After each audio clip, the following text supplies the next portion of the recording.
Charlottesville. It's an 8-point final. Virginia 72, Georgia Tech 64. Coach, we talked in the pregame about being able to defend that inside out, and in the first half they got hot from behind the three-point line, and some of it was off that package, wasn't it? Yeah, they got into the middle of the lane and kicked out for those threes, and I guess I don't know, people like to see us coming because even though they were open, it's amazing how many people just continue to knock them down when we give them a little bit of daylight. Second half, I thought we did a much better job defending that middle drive, and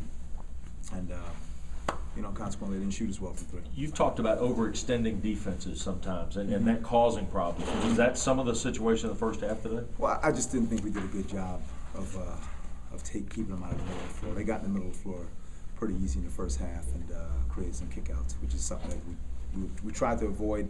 Didn't do a good job. Second half did a much better job.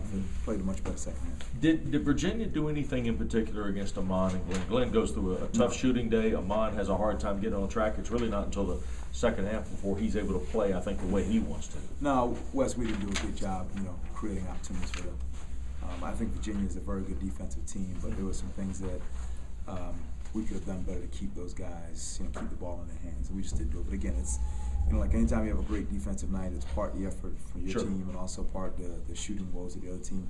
Today, I just didn't think we did some of the things that we had been doing to try to keep the ball in their hands. So we'll learn from it and move on. It was interesting. Daniel Miller got a dozen today. That's a career high for him. He also seemed to be the beneficiary of some double screens at the top where they trapped it, and he was able to slip. Yeah, and obviously, we feel Daniel's capable of getting to the 8-10 point level each night, but we can't do it at the risk of having those guys not have the ball in their hands a lot, because they'll keep creating stuff for him and everybody else. But again, Virginia played well. They played better than us, especially in the first half. Second half, I thought we did a much better job, but we dug too deep a hole in the first half. All right, now you go back home for a couple of ball games. It's almost like I guess we were about a week or so ago. Go back and hold that home serve. That's what we got to do. And right now, with the game coming up in 2 days, it's about taking care of our bodies and getting ourselves ready to play with some energy.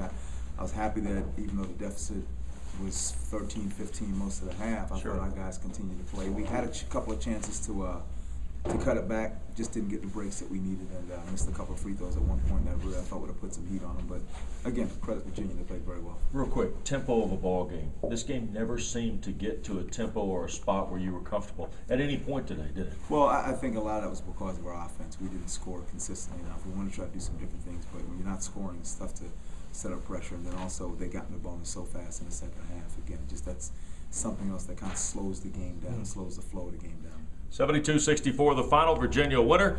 Back to Charlottesville after this timeout.